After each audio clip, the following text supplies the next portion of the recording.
Christopher, hi. Nice to see you again. This is the last video for a little while, and a magnificent series of destinations, I think, in this one. It's about diving in Africa, around Africa, and also combining that with land-based safaris, which Yep, sounds like the perfect ultimate trips, of course. Can you tell us a bit about them? Where, when, how much?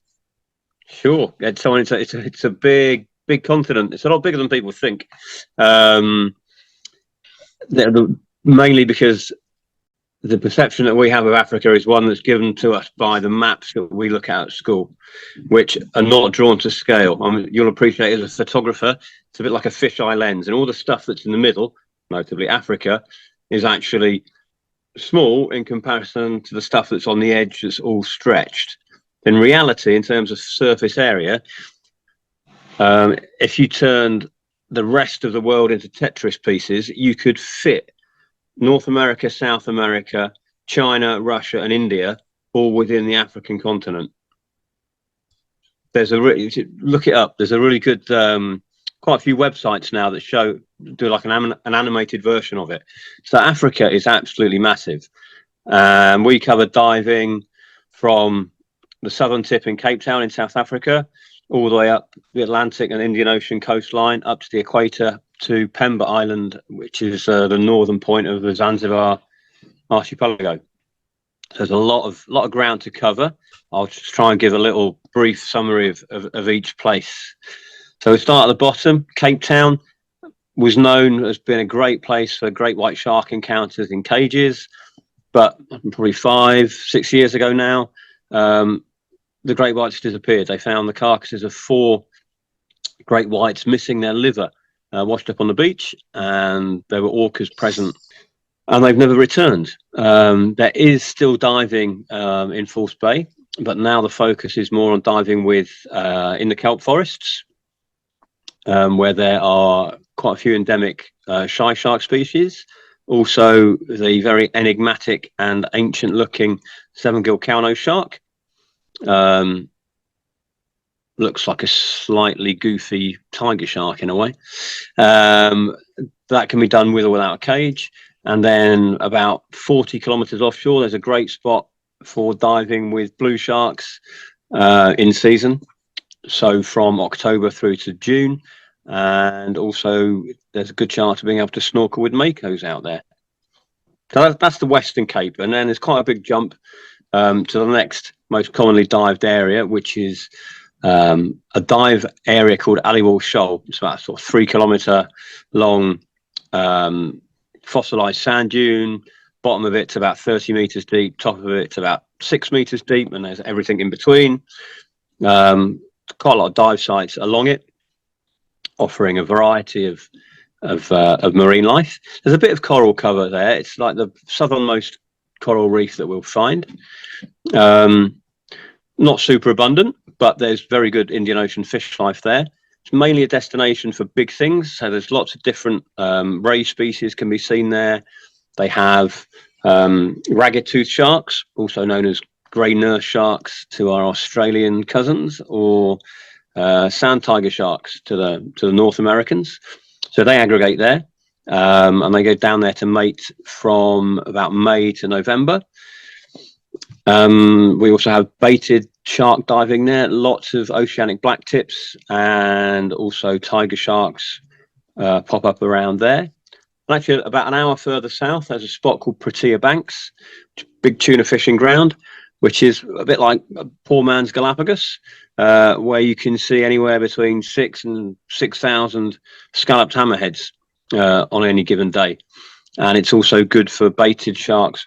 Baited dives with bull sharks, Zambesis as they call them there, most of the year, and tiger sharks from late December to late April. So sort of all that part of KwaZulu-Natal, just south of Durban, it's definitely like a big fish destination. And if you move about 3.5 hours up the coast, you come to a place called Sodwana Bay, which is in a protected area. And Sodwana Bay has more coral coverage, and it has the same ragged tooth slash grey nurse slash sand tiger sharks there from about November through to April. That's where they give birth, having mated down at Aliwal Shoal. And there are a series of reefs there, have good coral coverage, plenty of hard coral, good Indian Ocean fish life. It's a little bit warmer up there. The temperature range is quite considerable. So in our summer, it's their winter, and it can drop to Aliwal Shoal can drop to 20 degrees centigrade. But it will get up to about 27 this time of year, so April, as we're speaking. And I've forgotten, minor detail, along that coastline, sort of mid-May to mid-July, we have the greatest predation on the planet, which is the South African sardine run, where millions and millions of sardines get together in pockets and move up the coast and are preyed on by various shark species, thousands of dolphins, different whales.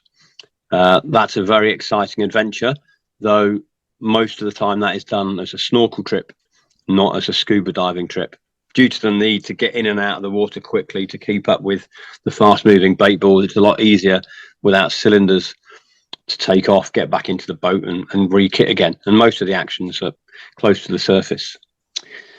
That part of South Africa, KwaZulu-Natal, also has some very good but unheralded wildlife safari destinations, notably the very tricky to say Shishlui Umfolozi National Park, which was the first game reserve declared in South Africa. It was a protected area set up by King Shaka Zulu as his royal hunting grounds a couple of centuries ago.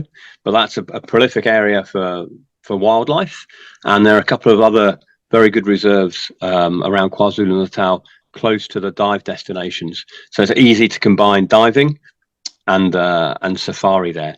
And unlike, well, because it's less well known,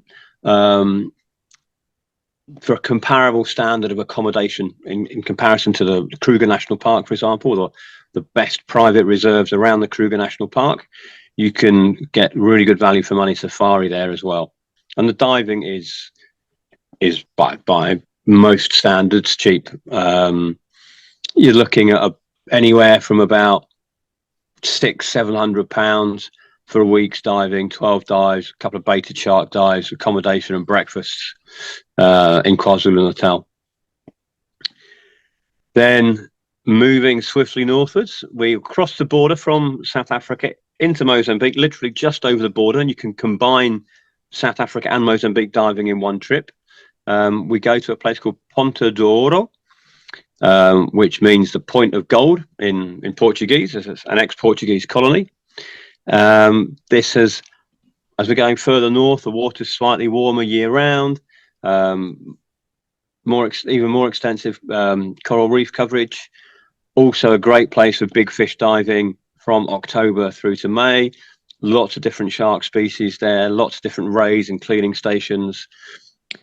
It doesn't have to be difficult diving either. South African diving sometimes has a reputation of being quite hardcore. Some of that's perpetuated by the South Africans who like to think they're really tough. And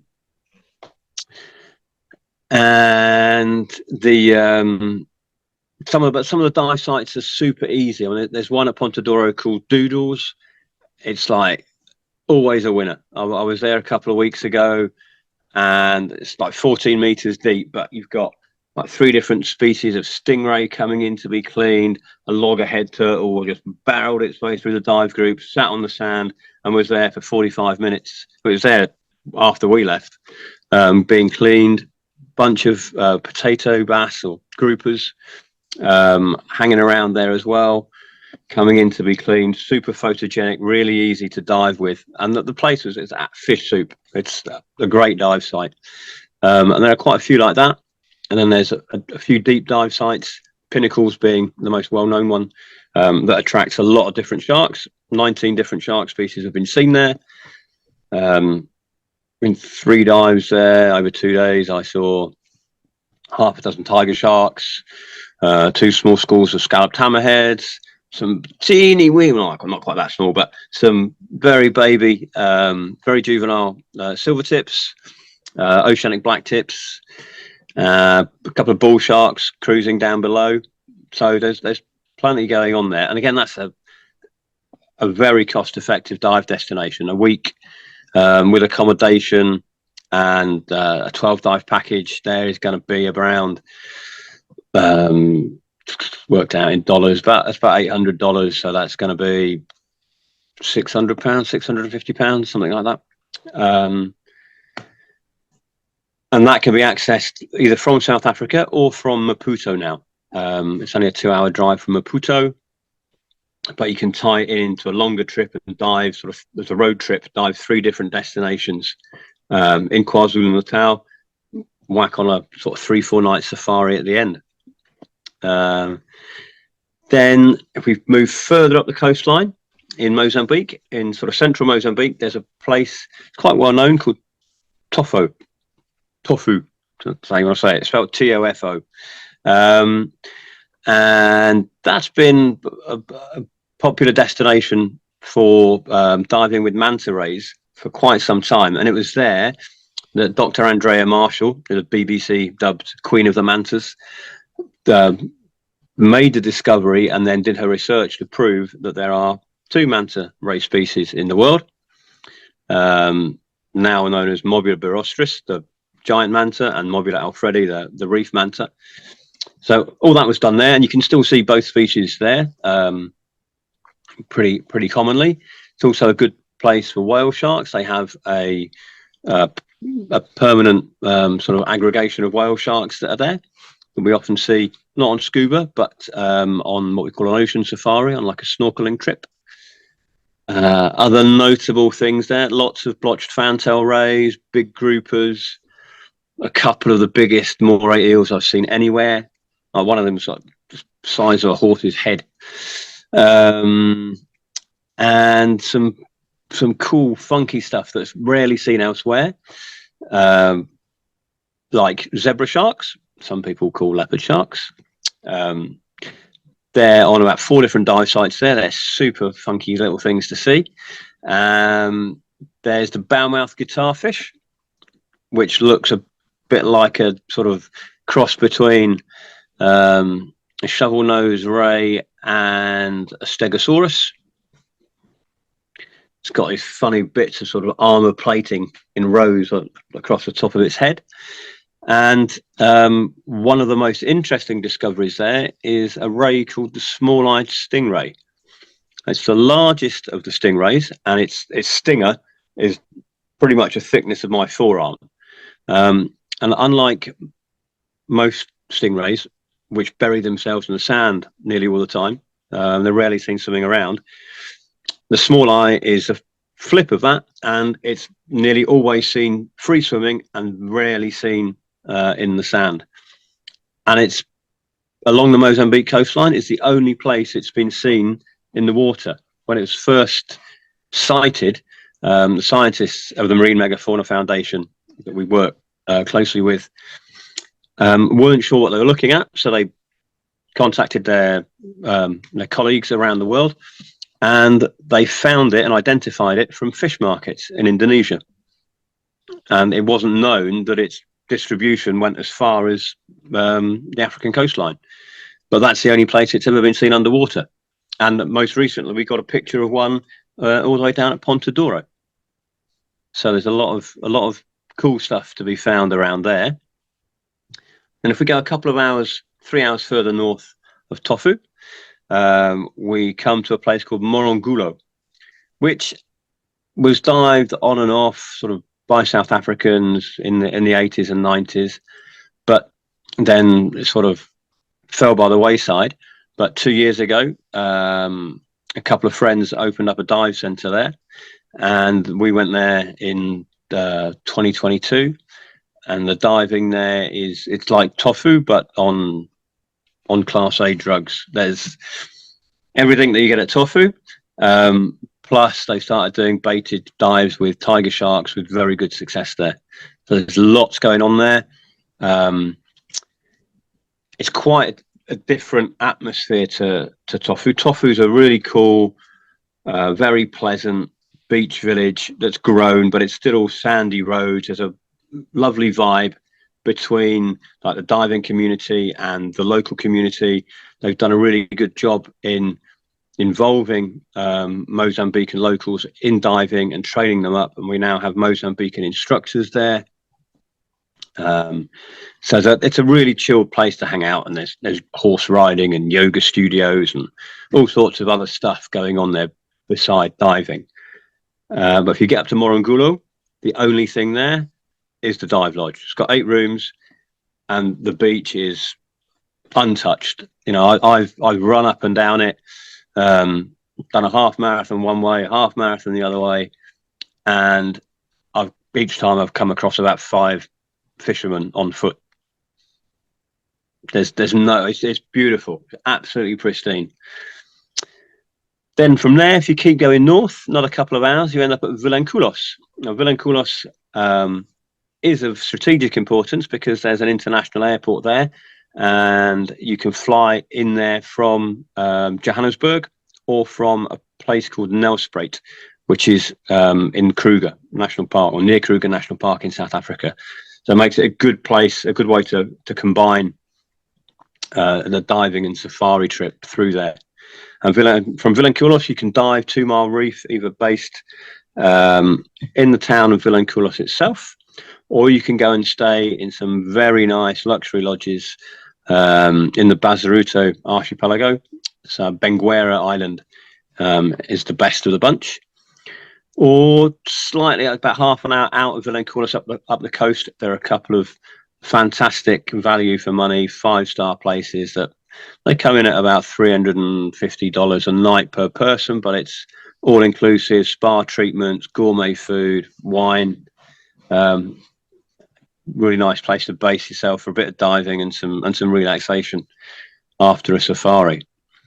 So that's up to Mozambique, and then the last destination up the coast is Tanzania, and there are basically 3 places that are good to dive from that I know very well up there. So they've got the island of Mafia, the island of Unguja, that most people refer to as Zanzibar, and then the island of Pemba, which is also part of Zanzibar. 3 very different places in terms of the diving and the development or lack of in most cases. So Mafia, it's a very small flat island. Most of the diving, you're diving in or around Chole Bay, which is quite shallow, bordered by mangroves, but on a high slack tide, great visibility in the bay, lots and lots of hard corals, great for macro. And then diving in the passes, we've got some schooling barracuda, lots of grouper. And seasonally, you can dive outside of the bay on the wall, where there are lots and lots of turtles. At the same time of year that you can dive outside the bay, there's also an aggregation of whale sharks on the other side of the island. And being a very small island, it's super easy to either do whale shark snorkeling on one side or scuba diving on the other side. And the whale sharks are there from October through to March. And they're there pretty much every morning. So there's lots going on there, and also a couple of really interesting historical sites on land, not underwater. No one's found Atlantis yet. And then north of that is Unguja or Zanzibar, totally different atmosphere. Probably gets over 1 million tourist visitors a year now, most of them who don't dive. But there is a lot of hotels along the beach. It's what most people would consider a beach resort destination. It's easy to dive and then to chill out in the afternoon around the pool or on a sandy beach. Quite a lot of dive centres there. There's a few that I trust and that I work with. I've been diving Zanzibar since 2006, so I have everywhere that we send clients is somewhere that I've dived with. I won't send the client diving at a resort that I haven't been to and checked out and tested the services and looked at the safety procedures in place, the equipment, the training of the people there, because unfortunately there are some dodgy operators around. I mean, they keep the hyperbaric chamber busy, but yeah, well, there are some good and not so good dive centres there. Fortunately, we only work with the best ones, and there are different spots that you can stay at on the island. But typically, you're diving reasonably shallow reefs between 10 and 18 meters deep. A few sloping, slightly deeper sites. It's not a big fish destination, but very colourful. Good visibility most of the year. Lots and lots of scorpion fish, a variety of different species of anemone fish. We're close to the equator now, so the water's warm year round. The coral life is very, very good, both hard and soft. But it's not a big fish destination.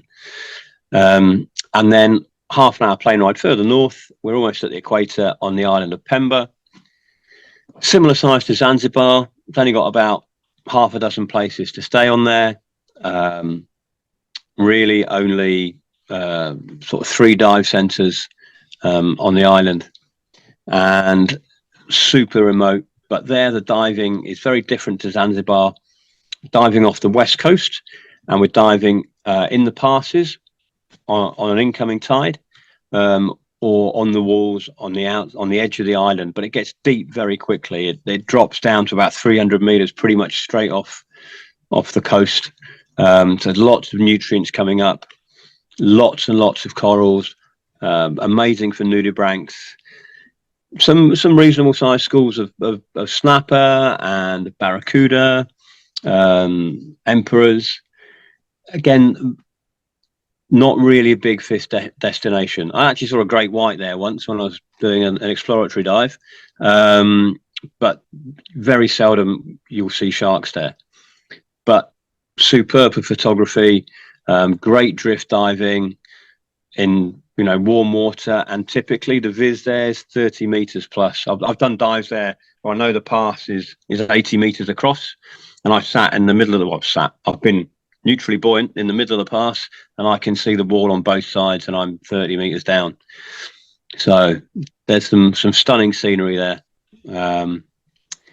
And all those 3 Tanzanian islands can be combined with a wildlife safari in the national parks of Tanzania. So the very well-known Serengeti National Park and Ngorongoro Crater.